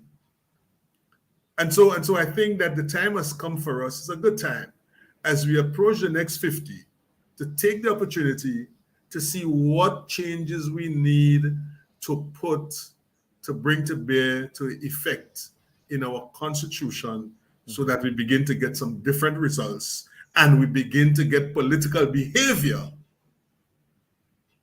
that's different and makes sense and that we can live with. Because right now, a lot of guys in politics getting away with, what, is it murder? That's not a kind word to use on this platform, but they're getting away with a lot of stuff. Political murder, shall we? Harmful to people. So thank you. All right, let's get to some other viewer comments. This viewer is saying, what goes around comes around. Keith used Peter to mash up the former NDC, and now he's getting it back twice as much. Now he's getting it back from the same Peter he can't handle. Keith needs to stand up like a man and take what he's getting. His deeds are coming back to haunt him. Is this a case of the chickens are coming home to roost? Let us start with the Peter David question there. Is it a case that Dr. Mitchell always wanted to keep his friends close but his enemies closer in respect of Peter David by recruiting him into the NNP? Of course, the caveat is that Peter David was expelled from the National Democratic Congress. He did not have a political home. So that is the caveat there. But your thoughts on that idea? Oh, please, let me go at that first. You are biting at the chump. The expulsion is a rack of lamb you're cutting in there. Go ahead. The expulsion is a fact of history. Yes. But the history behind the expulsion is what we need to understand. You have a situation where Delma Thomas, for all of his weakness and flaws and so on, reshuffled his cabinet. He's using ministerial authority given by the Constitution. Reshuffles his cabinet in November of 2020. And Peter David and a couple others refused to sign for their new portfolios. And then division is announced publicly on an account of that. And in the context of that division, a move to take control of the NDC, led by the very Peter David, and the propaganda line, Peter don't want leader. So for 12 years, here's what we've had. We've had a guy who say he don't want leader. He goes into the NNP and says he's in there to work. He not for anything else at this time but to work. And then after those 12 years, he says he wants to lead the NNP. So listen to me, and then I'll shut up. Keith's attitude towards Peter is one thing. And some of us might say that's their bloody business. Two of them are bad men, quote unquote. We might say that, I'm talking crudely, right? There's another thing on the side of people who have evaluated this Peter David issue. I ask myself, for example, well, what is he? What does he believe in? Because this is a guy who in the last 30 years has been a member of 4 different political organizations. So what does he believe in? The common thread in all of that is about power. It's not about Grenada. It's not about development, but it is about his footing, his control, his access of power. Then the power for whom? So you see, there's a reality, there are 2 things. There's the Keith-Peter squabble, if you call it that, to put it gently. And then there is a popular judgment at the level of the Grenadian people regarding Peter David and whether, in fact, he is an attractor. He's been an attractive character. You know, we like each other. We say that. But there's a difference between an attractor and a leader. There's a difference between a debusher and a builder. So let's get it clear. I think that the ground has shifted. We can't talk, the NNP must talk succession, not just about within its 4 walls, but in relation to the environment in which the NNP now finds itself. And that environment is marked in a very significant way by the new leadership set up in the NDC, as imperfect as that is. But it has the potential to unfold in very dynamic ways if the schooling is taken, if they do the thing well. So you see where it's going. It is not a narrow thing. It is broader, and we must, in my view, situate all of this thing in the context of what is good for Grenada as we approach the next 50 years of our independence. Guys who are 60 and over, how are we going to lead Grenada into the next 50 years? We need to be training our younger people, the 40-year-olds and so on, for them to do this thing. And that is why the Akima, and that is why the Deacon, and that's why the Derek, Sylvester, those types make sense. They make sense, but they must be prepared. Derek said he has no interest. Derek said he dodged the question of his interest in politics, but that's but let's get to Peter on the Peter David question here. Peter. William raised this whole question of this 2011 poll earlier, and you would recall that the 2011 poll asked Grenadians, who they thought was the best person to lead within the NDC at the time, and the person was Peter David. It asked persons who they thought was the best person to lead nationally at that time, and that person was Peter David. Against that background, it was the reason that I would have said, certainly in my report, that it would appear from all the indications that at that point in time, Grenadians felt that Peter David was a pretty good deal politically. For me, if the NDC was struggling at that time, there was a logic in saying, well, look, if you're struggling under Delma Thomas, let me give the leadership to someone else on the inside who appears to command the support of a large number of people nationally, because you were having a national problem that people didn't support the leader. I thought it could have helped save the NDC at that point in time. No, I wasn't in a position to make recommendations to the leadership if they took them or they dispose of them, and the final analysis, the rest is history. So that's the history that I'm interested in. Against that background, I would have thought that Peter David, being as popular as he was a pretty hot political commodity. And if Prime Minister Mitchell at the time, if Dr. Mitchell was in a position to snap up that political commodity, it makes good political sense, because you're dealing with someone who is out there, who is available, who is attractive, who appears not to catch the interest of the incumbent, of which he is a part. So the idea of taking that person onto your own is a pretty good thing. Now, I can't say whether I've asked the question more recently and what the response was, but what I can say to you is that the conversation that the gentleman who wrote the message was trying to push was unfortunately off course, because he's making it about Peter David. And I have said before, and I will continue to repeat, this is a conversation about succession and leadership in the NNP. The moment that we say that this is a conversation about Peter David versus someone else, we do violence to what is the real and fundamental problem. If the issue is now that people are tired of Dr. Mitchell and that the NNP needs to change leadership, to me, we pollute the issue by saying, well, it is about him or who else. Because the moment that we start to say it's a competition between two people, we lose focus. We have to look at two things. One, are we looking to change the leadership of the NNP? One, is it in the best interest of the NNP to change leadership? And then once that decision is made, then the NNP can start the conversation about looking for whoever they choose. It could be Akima, it could be David, it could be whoever. But the point is that the conversations can't be either or situation, because there are not only two people in Grenada that can lead the NNP. And I think it's unfortunate that the person who wrote the post went down that road.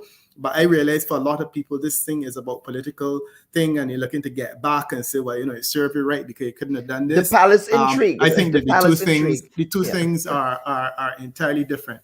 I've heard a lot about Akima in recent times. Frankly, I am at a situation now where I'm curious to know if she is interested in the future leadership of the NNP, what is her strategy? Because I think a part of it is that you have to demonstrate that you have a commitment to walk the constituency, to be in and to do the hard work that it makes to become leader. I don't believe that Grenadians are in a situation where they are willing to take someone who is parachuting in. She is not like Prime Minister Mitchell, where she lived and worked in the country, albeit not politically. She's been outside for a long time, and as attractive as she is, I would be anxious to hear from her, A, is she interested in the future leadership of the NNP? And B, what does she plan to do in terms of serving that interest? Does she want to come home at some stage and serve in various capacities locally?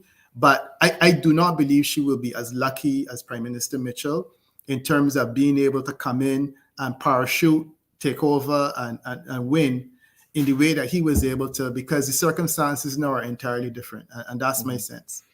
But we're also hearing conversation about, unofficial conversation about Mr. Derek Sylvester. He is not publicly or officially declared his hand. But as you say, Peter, people do not have a capacity to keep secrets in Grenada. There's another young lady in Grenada that I like for the leadership of the NNP, and I've liked her for the leadership of the NNP for a long time. I can't call her name now, unfortunately, but there are other people. Why would you bring up her name and you can't? No, but I bet it's because she would crucify me. Is one of my good friends in Grenada, and if anyone knows my history, they know to whom I'm speaking. Because she does have a media profile to some extent. And I think this is the kind of person that I would love to see emerging in the leadership. So I do feel that it's not a conversation between two people. And the moment the conversation is broadened, it gives the opportunity for the Akima Pauls, for this other lady I'm talking about, and for others that may have an interest that you're mentioning, to come forward and let all ideas contend, and then the best man or woman wins. Well, Peter, you've certainly given me some homework to do, because I will be going on a fishing expedition to find out who that particular person is. Is William that person knows who it is, man. a political activist? But William, maybe you might be at liberty to say who that is. Peter is not. He can get in trouble, but you might be at liberty to say who that is. William, you need to unmute the mic, please. Oh yes, I'm so sorry. Yeah, I was just saying that I tend to be a keeper of secrets from time to time. But let me say that I agree with Peter entirely. This thing about succession in the NNP really is about process. And if you remember the NDC process, and it's vivid for me because I have suffered dearly at the mouth and minds of people who did not understand what I had been saying for a number of years. In the post-Tillman period, and you need to address what is appropriate leadership, who, and then you drill it down to a match between that and the who. And if people don't align, then you have to say, listen, my brother or my sister, but you don't align. So when, in my case, I dealt with some of these issues, there are people, and some of them are in the cabinet today. So if my name comes up, they say, no, don't give nothing. No. You talk against us and so on. But what was I saying? I was saying that you need to process this thing. And when they were saying these things, no one knew of Deacon Mitchell. No one. And then he came into a process and an environment in which a number of things came together and constituted a near perfect match. And the rest, as we can see and tell, is history. So I go with that. We need to open the box. The NNP does in this period. Open the box, right? Design the process, and the rest will flow. It will flow. And then somebody is going to emerge, hopefully, who in fact suits the requirements of the day. I think that is where it's at. I would only say one thing in closing, and that is to say that I don't see how 70-year-old guys could want to purport to want to lead Grenada in this period.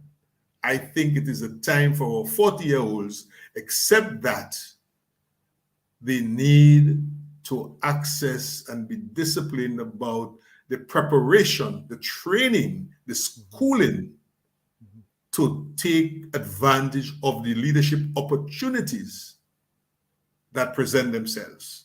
And I say plainly in relation to the current regime, because we have put power in the hands of a number of young people. It's good that we've put the power there, but we now need to do some other stuff because there's a need for safeguards to be built around the thing. There's a need for values and principles to guide people in their decision making so that the citizen could feel comfortable and breathe. And we find ourselves with what I describe as a beautiful government. We need it after 50 years of tears. Thanks a lot. William, you've always brought some very interesting conversations to the three-course meal that we have on whenever you are here. And I think Peter now, Peter, we have officially conscripted you to be part of that dinner table that William and Michael Batiste have set in the past. So I think you're now part of that. I'm available anytime. I'm very comfortable with Grenadian politics, as is politics across the region. I'm happy to lend my own views in this regard. But I think that William is drawing to the off nicely that we need to look at issues of governance, and the politics is an important part of it.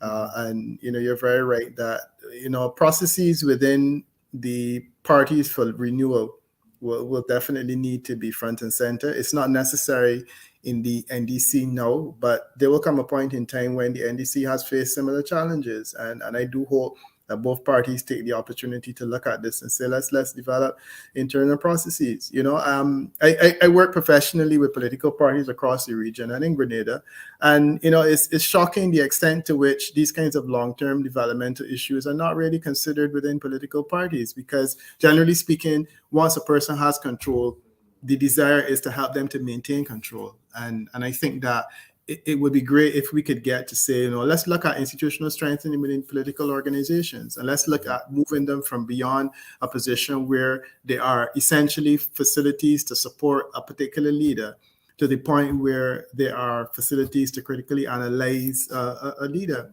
Mm-hmm. William made the point that, once you say comments that are critical and harsh, invariably they say, well, you shouldn't give him anything.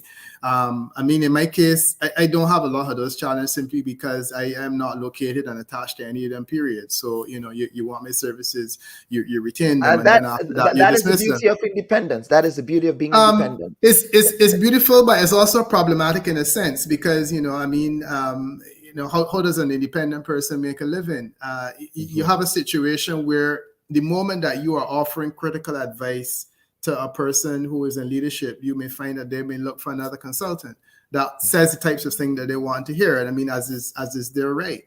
So it's a difficult issue to straddle, and I'm not complaining. Okay, I am okay, but I'm saying that it's a difficult issue for parties because when we're looking at the development of 14 small territories, and where politics is relatively immature, and we need to get to a point where the institutions are fully developed.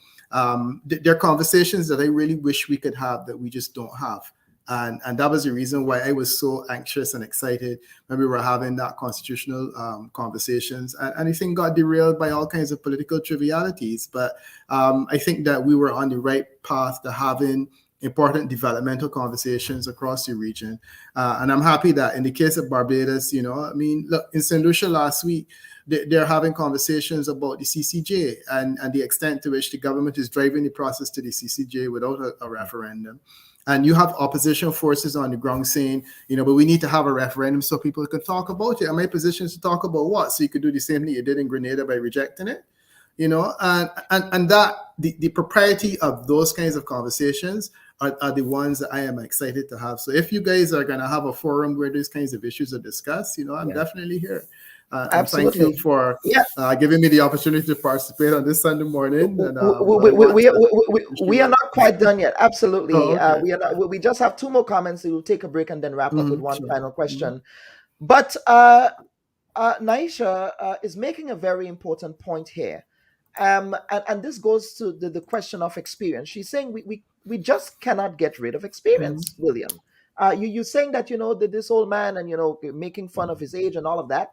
And to me, some of it has undertones of ageism, quite frankly, because you can have a conversation about whether or not Dr. Mitchell should step aside as leader owing to his age, owing to his experience. But there is merit in the experience that he brings to the table. Yeah, you can have that conversation without also trying to dehumanize an individual based on his age as well.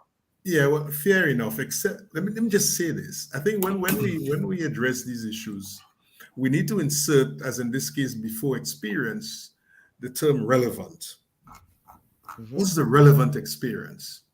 And the relevance is not just about looking backwards. It is about looking forward. So if we're talking about safeguards, we learn from past. It's like the rearview mirror in your car. What's its purpose? To keep us safe. So we're looking back.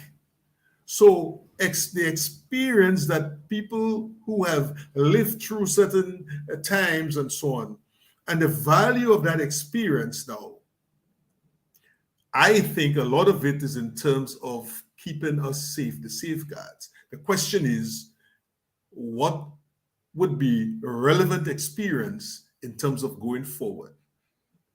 Because our countries are not going to live in the past. They are going to be living today and going forward. So what we need is a plus sign between these two things.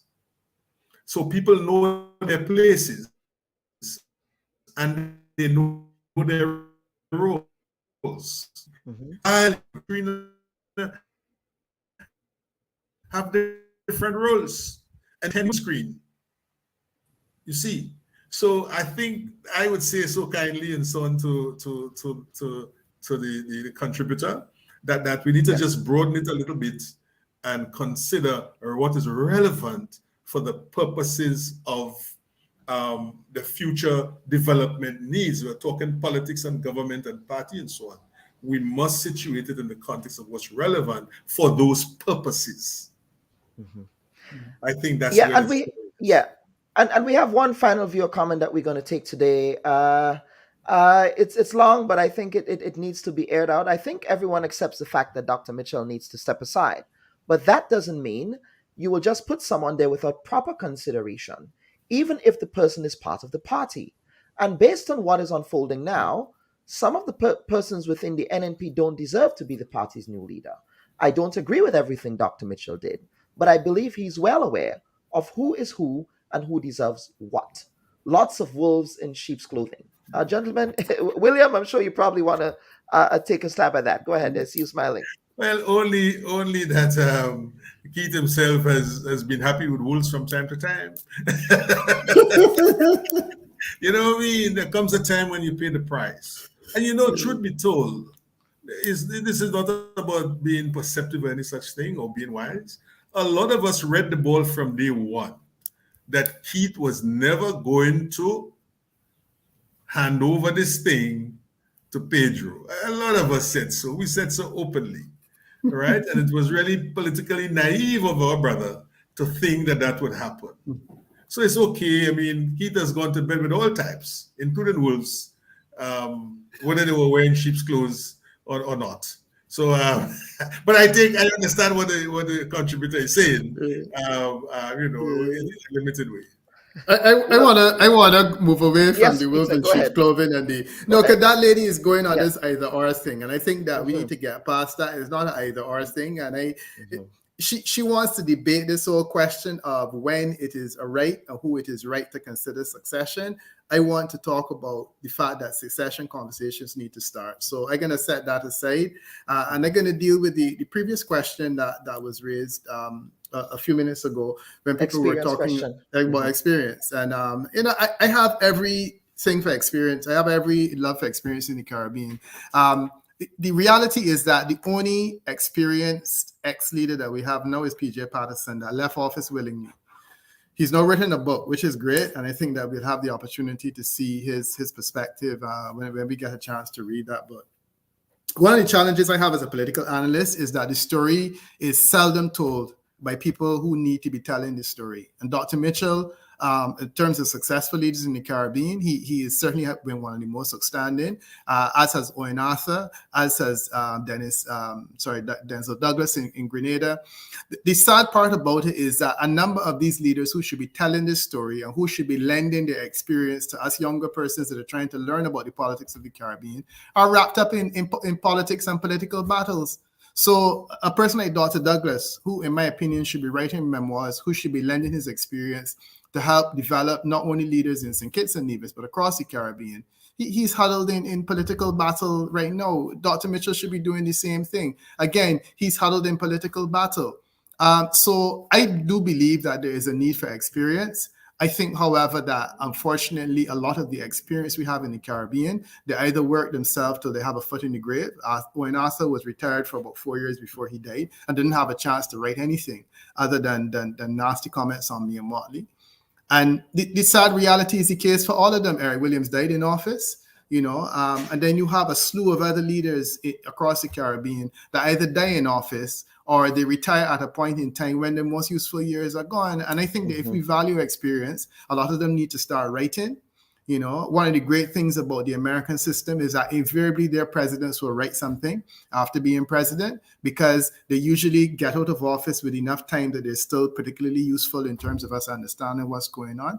But I want to learn from that experience, and I think to be fair to the Grenada leader of the opposition, Dr. the Right Honorable Keith Mitchell, he did say in a media interview last week that he is actually working on writing his memoirs. I'm not too sure if those memoirs that would include those accounts of the experience that you refer to, but he did say that he's working on that. Owen Arthur was writing memoirs. Errol Barrow was writing memoirs. A lot of them speak of writing memoirs, but the reality is that I don't know about you, but I've only actually been able to see the first one I've seen is the one that came out from PJ Patterson. But a lot of them have spoken about writing their memoirs, but it's a work in progress that continues and continues. You know, Owen Arthur was talking about writing. We've seen nothing from him. He's dead. No. But he was writing memoirs and had these, you know, stacks of paper that he said he has to be working on because he had these big books coming out and so on. Whereas Sandiford gave us a few tidbits, but a lot of that was concerned with his justification of what he didn't do wrong when he was prime minister. But the reality is that we don't have a lot from them. And I think that if we really do value experience, you know, this is an important story that needs to be told. And in the case of Grenada, you had a leader that was killed in office. You have had other leaders who have basically retired from office when they were not in a position to write anything, you know. And I think it would be useful to hear something from a leader that has useful, fertile minds and so on, to say, look, let me put some of this down on paper. And the same experience the lady was talking about, let those like yourself and myself who are trying to understand the politics of the region benefit from it. And that's one of the things that's sadly missing on the political landscape across the Caribbean, the story and the experience. People like Basio Pandey, for example, who you interviewed some time ago, one of the great political minds of the region. You know, that's the kind of experience that I believe that we need to benefit from. So I say, get on with it. Let's get retirement going, and let's get the benefit from some of this experience. Let's get retirement going and let's get the benefit of that experience. Dr. Mitchell, if you're listening, you heard what Mr. Peter Wickham said there. William? I know, but I like that. I like how it's put. Wonderful. You know, and there's this thing that defeats us in these parts. And in my view, this question of understanding. We have to invest in ourselves and our people to acquire understanding. It's critical. It's very, very critical. How are we going to engage with the rest of the world? What do we understand about ourselves and each other? In this case, in the Grenadian society. So we are building things and structures and so on, and we are operating governments with certain very narrow objectives and missions. Very, very narrow. And we do not concern ourselves with education and so on. This question of you're gonna write if people would read. No. What is the story? The other day, the Prime Minister of Grenada, Deacon Mitchell, lamented the fact that people, you know, the young people especially, were not reading, and he was, you know, seeking to encourage folks to read. And I've said it elsewhere that listen, yeah, I like that. But I ask, what has the government of Grenada put in our hands to read? You see, the writing does not come out of a hat. This is not a sudden experience. It has to be something as we go along in government. What do we put in the hands and in the minds of our citizens so that we help them to understand the times? Right? And we've been failing to do that. And so that when we get to the retirement happy hour, you know, we just go along and you know, and take cruises and so on and spend some money. And we ain't writing anything because we have never invested in been interested in reading ourselves. Ralph has just written and published a piece. What's it called again? Very interesting. And he was kind enough to send me a copy, well autographed and so on, right? Coming out of this the COVID experience, right? The time of respect. That's what he calls it. Interesting stuff. Here is a leader, whether we like Ralph or not, and he's come out of this academic tradition, of course, so he understands, you know, he's been given to that kind of culture. So he's published this thing, and it makes sense whether one agrees with the perspectives he shares. That's not the point. The point is that he has documented, he has applied his mind to actual experiences, and he's put stuff down in black and white for generations of Vincentians and Caribbean people to read and to learn from in the context of national, international, how you call it? Not disasters. Now, what was it called again? The COVID period. What was the word for it? Pandemic. Pandemic. Yeah. Pandemic. See, so that's an example.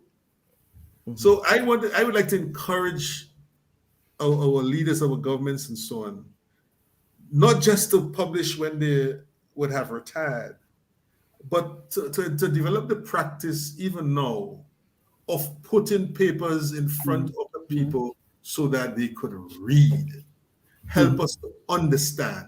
And we read and we feed back. It's a relationship. You put us something to read, we read, and we get back to you and we say, you know what? I think you may have missed this, consider this, or this is objectionable, or this is great, whatever the case might be. And so we build the thing in that more harmonious way than the small petty politics stuff about, I ain't gonna listen to he. In the same way that we ain't listening to a fella because of his political views, in the same way we ain't gonna read what he writes. And I admit, William, that very briefly that and I agree with you that Dr. Gonzalez is a perfect example of he essentially has the institutional memory of Caribbean political history. On more than one occasion, I have been faced with trying to understand a political issue in its historical context. And the only person I can think of to ask is Dr. Gonzalez. So you then have to go through the arduous process. I'm not lucky like you that has a direct line to him. Trying to locate it and seeing if I can get hold of it. And sometimes it takes a whole 2-3 days to get hold of Dr. Gonzalez. And then, when he does give you the benefit of his experience, it's extraordinary, and I like the fact that he has written some stuff. But at the same time, the accessibility is consistent with that of a prime minister. And therein lies the problem. But, I do agree that he provides the example of the kind of experience that we could all benefit from, because he's been through a conversion from the socialist era in terms of Caribbean politics to the slightly more capitalist era. And he has, the gentleman's been prime minister for more than 20 years. And it does help you to understand that growth. And then he had a period in Barbados where he was not involved in politics and he was an academic. So it's an excellent background to draw on, and I agree entirely. Yeah. So sorry, Keller. Yeah, no, that's okay. But I thought in order to give additional context to our viewers, Dr. Keith Mitchell actually wrote a book before. I actually attended the book launch in Brooklyn. I have a copy on my bookshelf. I was looking on one of my bookshelves. It's over there somewhere. In the crowd of books. But I read the book. But let me finish, if I may, Peter. You read it? Okay. He did write this book. The title of the book was Words in Service, a compilation of thought-provoking speeches by the Prime Minister. And then he went on to say at the book launch, which was in October 2015, he says, the speeches, Words in Service, sensitizes my understanding as Prime Minister during a 13-year period. It accounts for my belief in incalculable value of public service, inspired by my unconditional love for our country and people, which is driven by my ambition of leaving a legacy for future generations, unquote. So I just thought that we needed to put that context out there. And the challenge remains that more writing needs to be done, but I think we need to add context as well. Peter. I don't know if we can say that a book of speeches is him writing an autobiography. Okay. I think that is Dr. Gonzalez has about 3 volumes of speeches. So that's easy stuff. Your personal assistant can do that. I think that what William and myself are talking about is a different kind of introspective that cannot be done through policy speeches that are made at a particular point in political time. So I'm grateful it's done, and I certainly would look to procure a copy myself. But I think there is a different kind of history that we're looking for at this point. I should have an extra copy there that I got from Ronald Pappy Charles, former PCC classmate of mine. Except I do not have a direct line to Dr. Ralph Gonzalez. I do not have a direct line to him. I don't have. May I confess, please? Yes. That, what I obtained was not as a result of a direct line to the Prime Minister of the Grenadines. Okay, gentlemen, we're going to take the final break of the day. But I is different. to his dear friend William. Okay. Gentlemen, we will take the final break of the day, and we will come up for some concluding comments on today's program. Please stand by. Hi, everyone. Thanks for checking out the Bubb Report's social media pages. If you'd like to get more videos, show highlights, and watch our weekly live show, follow our Facebook, Twitter, and Instagram pages, and also subscribe to our YouTube channel. You can catch repeat episodes on Wednesdays at 4 and 5 p.m. respectively on CRFM Radio and GBN TV in Grenada. We are also viewed on Sundays at 8 p.m. on WPG10 throughout the Caribbean. Thanks for watching. And welcome back to the program. Gentlemen, thank you for staying with us, and thank you for agreeing to appear on the program on such short notice given the political developments of last week. But let's get to some closing comments, Peter. In respect of where this goes, what's next for the party? How do you anticipate that this may unfold, given your experience in observing political machinations, as we might say, in the Caribbean, in the context of the Delma Thomas coming out and addressing the issues in the way that she did? Yeah, I think a lot of what I said today was wrapped up in my hope in terms of what the developmental future would be, certainly for the NNP and politics more broadly in Grenada. My expectations in terms of the reality is that the party will hunker down and will close in behind Dr. Mitchell. And it will attempt to buttress and support Dr. Mitchell, which ultimately means that Delma Thomas may very well become a political casualty, frankly, as may Peter David. As the NNP moves towards the next election cycle, in which I don't believe it will fare particularly well if it has these kinds of internal issues. So I think that Delma Thomas may very well have become somewhat of a sacrificial lamb, and it's well on her, because I don't think she had much of a political future anyhow, quite frankly.